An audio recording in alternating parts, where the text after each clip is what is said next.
Another story developing tonight. Investigators are working to identify 6 people killed in a small plane crash last night just north of the Scottsdale Airport. One of those killed was 26-year-old Anand Patel, better known as Happy. His brother spoke to 12 News on the phone earlier today and says Happy was with friends who were visiting the valley and they were headed to Las Vegas. Always cared for others before himself, and he was taken away from us doing things that he loved to do the most. The NTSB is on the scene gathering evidence from the crash site. There were 6 people on board the small Piper Comanche. And one of the things that investigators are trying to determine is if that plane was designed to fly safely with that much weight on board. Investigating a crash like this can take weeks, months, or even years. Team 12's William Pitts takes a look at how investigators put together the pieces of a plane crash.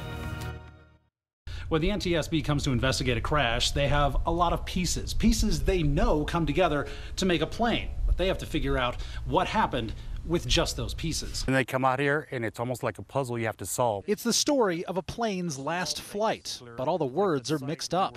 Accident investigators have to put it all back together. These are all real crashes taken to Embry-Riddle and Prescott to train future investigators. How do you even start to go through just a ton of cables and wires and all of this to try and find out what brought this thing down? You have to really pay attention to detail, the small things, all the rivets that pop out here. This wing normally sits up really high. There's usually not a smoking gun, no one thing that makes an investigator sure that caused the crash. It's everything, how far the tires dug into the dirt. These particular scar marks here aren't that deep. What happened to the wings when it hit? This here, you could see the wings, how they fold forward. They have to figure out what first responders did to the plane and ignore that. So it's not really a part of the accident.